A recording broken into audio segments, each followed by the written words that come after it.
dispositif expérimental permet d'étudier le mouvement d'un oscillateur constitué d'un cavalier de masse M accroché à l'extrémité d'un ressort dont l'autre extrémité est fixe.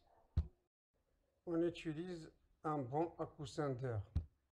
Le banc à coussin d'air est muni d'une soufflerie, ce qui permet de rendre le contact entre le cavalier et le banc à coussin d'air sans frottement. Écartons le cavalier de sa position d'équilibre, puis lâchons-le sans vitesse initiale. On remarque que le cavalier effectue un mouvement de va-et-vient autour de la position d'équilibre. C'est un mouvement de translation rectiligne oscillatoire. Le système cavalier, ressort et support constitue un oscillateur mécanique. On désire maintenant enregistrer le mouvement d'un point du cavalier. On va enregistrer l'éclateur. C'est un point qui appartient au cavalier. Ce point est relié à un générateur d'impulsion. Le banc à coussin d'air est muni d'un cylindre pouvant tourner autour d'un axe fixe à une vitesse angulaire constante. Ce cylindre porte un papier enregistreur. Pour le moment, le cavalier est au repos et le cylindre ne tourne pas. Le générateur d'impulsion est réglé à taux égal 40 millisecondes, durée entre deux éclats successifs. Lorsqu'on actionne le générateur d'impulsion, on enregistre alors le point O, position d'équilibre du cavalier. On laisse toujours le cylindre au repos. On écarte le cavalier de sa position d'équilibre O, puis on le lâche sans vitesse initiale. On enregistre alors ce mouvement. La trajectoire du cavalier est donc un segment de droite, dont le milieu est O, position d'équilibre du cavalier. On ne peut pas exploiter cet enregistrement, car l'enregistrement correspond à une durée supérieure à une période d'oscillation. On étudie le mouvement du cavalier dans le repère d'axe OX, de vecteur unitaire I, et supposé galiléen. L'enregistrement montre que le cavalier oscille entre deux positions, déterminées par l'abscisse -x max et x max.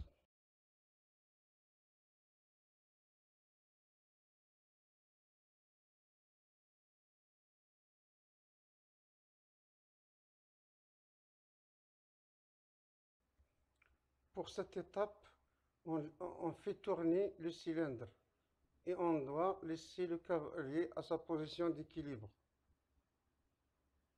Lorsqu'on actionne le générateur d'impulsion, on obtient l'enregistrement du mouvement du cylindre pendant des intervalles de temps égaux, temps égal 40 millisecondes. On peut alors considérer cet enregistrement comme axe du temps. Pour avoir un enregistrement exploitable, on va enregistrer le mouvement de l'éclateur lorsque le cylindre tourne et lorsque le cavalier est en mouvement oscillatoire. Ici, on a enrôlé un autre papier ordinaire sur le papier enregistreur. C'est pourquoi on ne va pas voir les points enregistrés qu'après démontage du papier. Enregistrons d'abord le mouvement du cavalier lorsque le cylindre est au repos. C'est un segment. La trajectoire est un segment.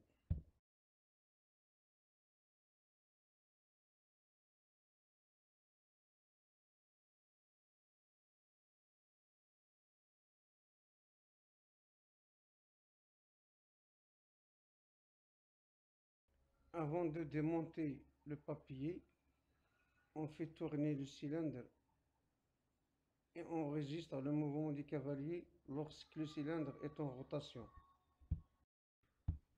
On choisit comme origine d'espace le point O, position d'équilibre du cavalier. On écarte le cavalier de sa position d'équilibre d'une distance xm égale 6 cm et on le lâche sans vitesse initiale, v égale 0. On mesure l'amplitude xm égale 6 cm. On actionne le générateur d'impulsion. Et voilà l'enregistrement.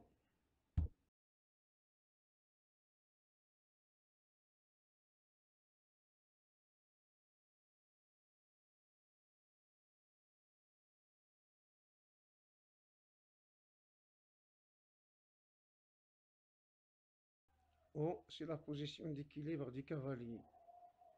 Il est sur l'enregistrement avant de faire tourner le cylindre. Le mouvement du cavalier s'effectue le long de l'axe OX. Le cavalier oscille autour de sa position d'équilibre entre deux points d'abscisse plus x max et moins x max. C'est un mouvement oscillateur périodique sinusoïdal de période T0.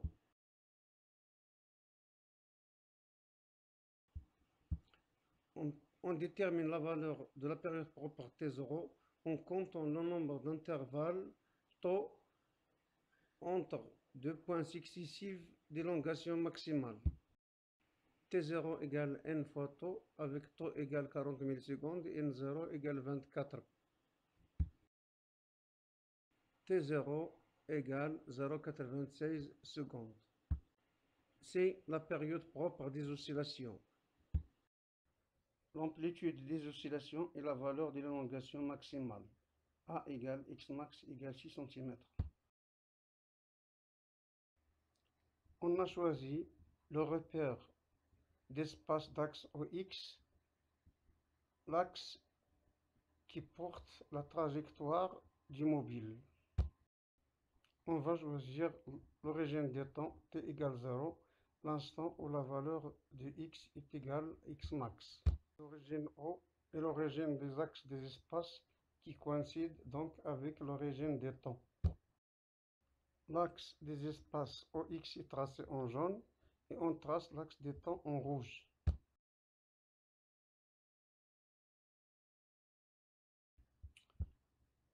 On peut graduer l'axe des temps en millisecondes. Il suffit de projeter tous les points successifs occupés par le mobile sur l'axe des temps, sachant qu'entre deux points successifs, la durée vaut taux égale 40 millisecondes. Exemple, pour lire la valeur de T1, il suffit de compter le nombre d'intervalles temps entre 0 et T1. On a 15 temps, donc T est égal à 15 temps est égal à 15 fois 40 millisecondes. T1 égale 0,6 secondes. On cherche maintenant à écrire l'équation numérique de x de t, équation horaire. L'élongation x varie en fonction du temps selon une fonction sinusoïdale qu'on peut écrire x de t est égal à x max cosinus de pi sur t0, t plus phi, avec t0 égale 0,96 secondes et x max égale 6 cm égale 0,06 mètres. La valeur de la phase phi est déterminée par les conditions initiales. On a à t égale 0, x égale x de 0 égale x max est égal, en remplaçant dans l'équation, x max cosinus de pi sur t0 fois 0 plus phi, c'est-à-dire cos phi égale à 1, donc phi égale 0.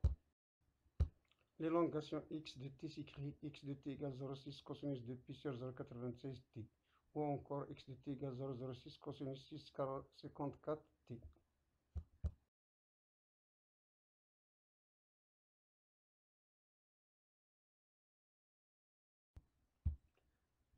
Nous allons voir maintenant l'influence de la masse m du cavalier sur la valeur de la période propre T0. Pour cette masse m du cavalier, on observe des oscillations dont la fréquence ou la période est déterminée. T0 égale 0,96 secondes. Nous allons ajouter un solide de masse M', pour avoir un système de masse M plus grande. On remarque que la période propre des oscillations devient assez grande, c'est-à-dire lorsque la masse petit m du solide augmente, la valeur de la période propre T0 augmente. Pour étudier le phénomène d'amortissement, on fixe à l'une des extrémités du cavalier une plaque de grande surface, de telle sorte à avoir des frottements visqueux, contact air solide. On remarque que l'amplitude des oscillations diminue. C'est le phénomène d'amortissement. Cet amortissement est faible puisque l'oscillateur effectue plusieurs oscillations avant de s'arrêter. Pour avoir un amortissement aigu, on doit changer la plaque avec une grande plaque ou utiliser un autre fluide comme l'eau.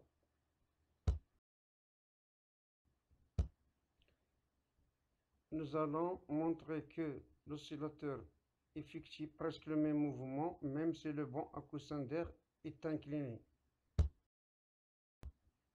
Lorsque le banc à coussin d'air est incliné, le cavalier est en équilibre sous une autre position d'équilibre. Voilà la nouvelle position d'équilibre. Nous allons éloigner le cavalier de sa nouvelle position d'équilibre d'une certaine distance et on le lâche sans vitesse initiale. On obtient toujours des oscillations libres autour de la nouvelle position d'équilibre. Ces oscillations libres sont caractérisées toujours par la même période propre T0. La valeur de la pseudo-période propre T0 dépend de la masse M du cavalier, mais elle dépend également de la valeur de K, la raideur du ressort. Pour des valeurs grandes de K, les périodes propres T0 deviennent petites.